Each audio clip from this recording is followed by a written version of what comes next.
Shalom, shalom, peuple de Dieu, je vous salue tous dans le nom précieux de notre Seigneur Jésus-Christ. Aujourd'hui, nous allons encore partager une parole, un message qui va beaucoup nous aider.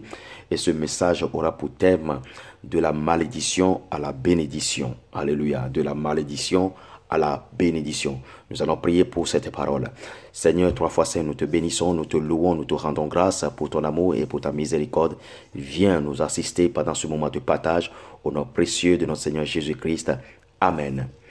Amen. Alléluia, bien-aimés. Aujourd'hui, nous allons encore partager cette parole qui va beaucoup nous aider. Alors, nous allons rapidement aller dans la Bible. Nous allons aller dans 2 Rois chapitre 7, versets 3 à 7. Je lis dans le Seigneur. Il y avait à l'entrée de la porte 4 lépreux qui se disaient l'un à l'autre, « Quoi, resterons-nous ici jusqu'à ce que nous mourions? Si nous songeons à entrer dans la ville, la famine est dans la ville et nous y mourrons. Et si nous restons ici, nous mourrons également. Alors, allons nous jeter dans le camp des Syriens. S'ils nous laissent vivre, nous vivrons, et s'ils nous font mourir, nous mourrons. » Il partit donc au crépuscule pour se rendre dans le camp des Syriens, et lorsqu'il fut arrivé à l'entrée du camp des Syriens, voici, il n'y avait personne. Alléluia. Le Seigneur avait fait entendre dans le camp des Syriens un bruit de chars et du bruit de chevaux, le bruit d'une grande armée, et il s'était dit l'un à l'autre, voici, le roi d'Israël a pris à sa sorte contre nous les rois des Hétiens et les rois des Égyptiens pour venir nous attaquer. Et ils se levèrent et prirent la fuite au crépuscule, abandonnant leurs tentes, leurs chevaux et leurs ânes, le camp tel qu'il était, et ils s'enfuirent pour sauver leur vie. Alléluia. Voici la parole de Dieu, et cette parole, nous allons voir ce que la parole est en train de nous dire. Vous voyez, dans le temps ancien, en Israël, le peuple que Dieu a choisi pour montrer sa déité, pour montrer sa suprématie. Alors, ce peuple, Dieu a beaucoup marché avec ce peuple pour témoigner sa fidélité avec l'humanité. Amen. Donc, du coup, qu'est-ce qui s'est passé dans le peuple en Israël?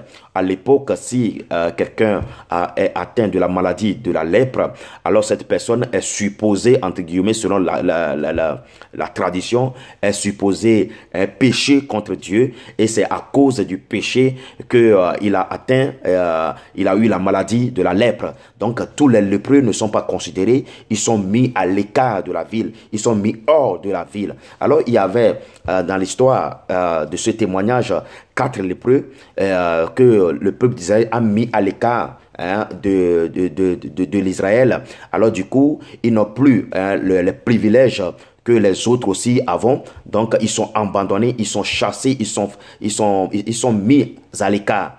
Alors il y avait une famine, il y avait une guerre que l'ennemi a monté contre le peuple d'Israël, et l'ennemi a encerclé le peuple d'Israël. Alors du coup, arrivé à un moment donné, le peuple ne trouve plus à manger, la famine a commencé au milieu du peuple en Israël.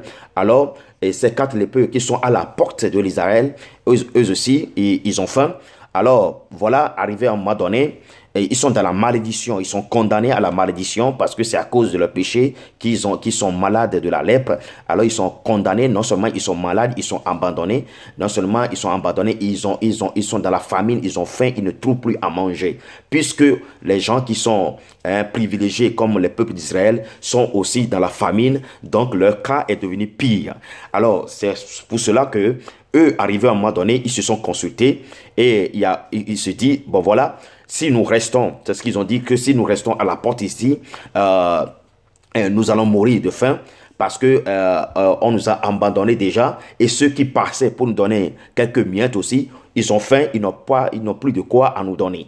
Alors nous sommes encore plus abandonnés qu'avant. Alors là, arrivé à ce moment donné dans cette malédiction, ils ont pris une décision, ils ont réfléchi. ils ont réfléchi, ils ont dit mais non. Alors même si on est ici, on n'a pas le choix. Le fait qu'on est ici, de toute façon, nous allons mourir de faim quand on va rester ici. Alors si on va vers le camp de l'ennemi, de nos ennemis, alors du coup, si eux, parce que eux, ils ont à manger au fait, mais si nous allons là-bas, si eux, ils nous laissent en vie, alors nous allons rester en vie. Mais s'ils nous tuent, nous allons mourir. Alors, du coup, quand ils ont pris cette décision, ils se sont levés dans cette décision, ils ont avancé et l'Éternel Dieu a agi. Derrière cette décision, il a agi. Alors, qu'est-ce que nous allons apprendre aujourd'hui? Et toi qui m'écoutes en ce moment, qui se sent abandonné, toi qui m'écoutes en ce moment, qui se sent trahi, délaissé, et que pendant un moment, tu n'arrives plus à marcher, tu n'arrives plus à prendre des résolutions, tu n'arrives plus à réfléchir sur les choses. Alors la Bible me dit que celui qui réfléchit sur les choses trouve le bonheur. Alléluia. Il faut toujours réfléchir dans la situation, quelle que soit la situation, quelle que soit la difficulté dans laquelle nous sommes, nous devons prendre le temps, réfléchir et prier. Alors, ces 4 lépreux qui sont abandonnés depuis le commencement, qui sont négligés par leur propre peuple et qui sont mis à l'écart, arrivé à un moment donné, eux, ils ont réfléchi. Et quand ils ont réfléchi, ils se sont levés après la réflexion et l'Éternel Dieu a agi derrière la décision qu'ils ont prise. Alors, nous, qui sommes aussi des humains aujourd'hui, c'est la même chose.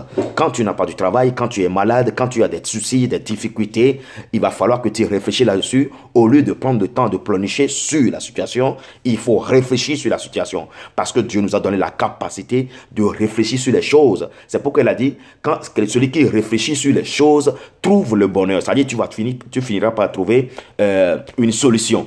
Alors, ces 4 lépreux, quand ils ont pris la décision d'avancer vers le camp de l'ennemi, qu'est-ce qui s'est passé? Dieu a agi. Dieu a fait entendre des bruits des chars, des chevaux, comme une grande armée dans l'oreille des ennemis, et l'ennemi a fui.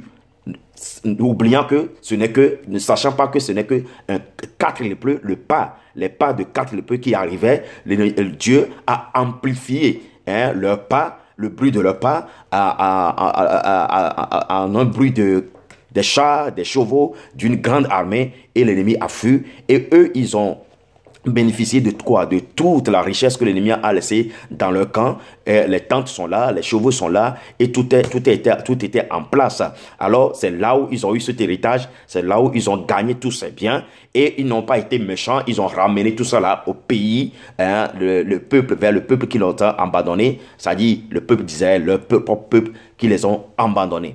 Alors, le conseil, c'est ça. Il faut toujours avancer, quel que soit le problème que nous avons. Il faut se lever, il faut réfléchir, il faut se lever très tôt et réfléchir sur les situations, les difficultés que nous traversons et essayer de trouver d'abord une solution, essayer de prendre une résolution, et sur la résolution, il faut prier et demander l'aide du Saint-Esprit, l'aide de Dieu. Et c'est en cela que nous pouvons sortir de notre situation. Il y en a beaucoup qui n'arrivent pas à réfléchir tellement que la situation nous a accablés, tellement que ça nous a surpris, tellement que ça nous a abattus, et nous restons sur place sans réfléchir, et même nous subissons le malheur qui se trouve dans la situation. Nous subissons jusqu'à la mort des fois, nous subissons jusqu'à la dépression. Bien-aimé, Dieu nous a donné la capacité, Dieu a créé l'homme en son image, Dieu est intelligent, Dieu a des visions, des grandes visions, Dieu est capable en beaucoup de choses. S'il dit qu'il nous a créés en son image et à sa ressemblance, ça veut dire qu'il a mis la capacité de sa déité en nous. Donc, nous avons la capacité, nous ne restons pas sur place sans bouger. Donc, de la malédiction, quelle que soit la malédiction que nous avons, peut-être que nous avons péché, peut-être que nous avons fait des choses qui sont retournées contre nous après. Mais si nous reconnaissons que vraiment nous avons péché, d'abord il faut demander pardon de ces péchés et réfléchir dans la situation, sur la situation dans laquelle on se trouve, et essayer de demander l'aide de Dieu, et Dieu va agir. Dieu va agir derrière la réflexion que nous allons faire. Alors, ne pensons pas que parce que Dieu a rempli de bonté et que nous allons rester sans réfléchir sur les choses, sans prendre une décision et prier, rester sur place, prier pour que Dieu vienne nous aider. Non, non. Nous devons réfléchir, nous devons prendre des décisions, et derrière cette décision, nous devons présenter cette décision à Dieu et prier, demandant l'aide divine de Dieu pour qu'il nous aide à arriver à notre objectif, pour arriver à notre objectif. Donc, toi qui es chrétien, qui me regarde, et que tu traverses une situation, et que pendant longtemps tu pries, et que tu n'arrives pas à t'en sortir, alors je te demande de prendre un temps et de faire le rétrospectif sur ta situation, réfléchir sur ta situation et faire un bilan, et prends une décision et fais une résolution sur ta situation et commence par prier selon la résolution que tu as prise, selon la décision que tu as prise, et c'est là où tu verras la main de Dieu agir dans ta vie. Que le Seigneur nous bénisse. La Bible nous dit, si nous réfléchissons sur les choses, nous trouverons le bonheur. Et puis des fois, parce qu'on est abandonné, parce qu'on est accusé, parce qu'on a des soucis, on a des problèmes, nous-mêmes, nous nous mettons à l'écart. Nous quittons la société dans laquelle nous vivons, nous quittons la famille dans laquelle nous vivons, nous quittons le groupe de personnes dans lequel nous vivons, et nous nous mettons à l'écart et nous nous intimidons nous-mêmes. Nous sommes influencés par la présence, par la réussite, par l'évolution des autres, et nous nous mettons à l'écart. Et là, la Bible dit que celui qui se met à l'écart,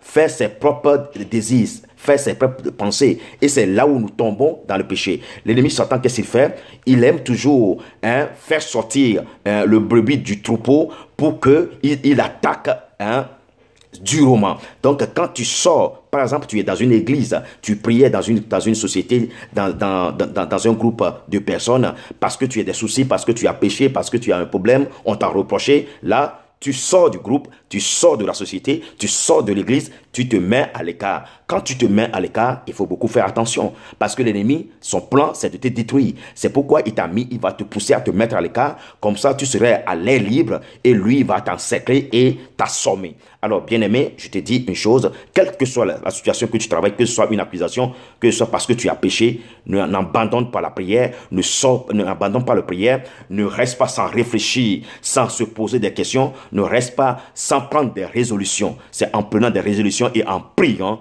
que le Seigneur va agir dans ta vie. Le Seigneur n'abandonne même pas les pécheurs.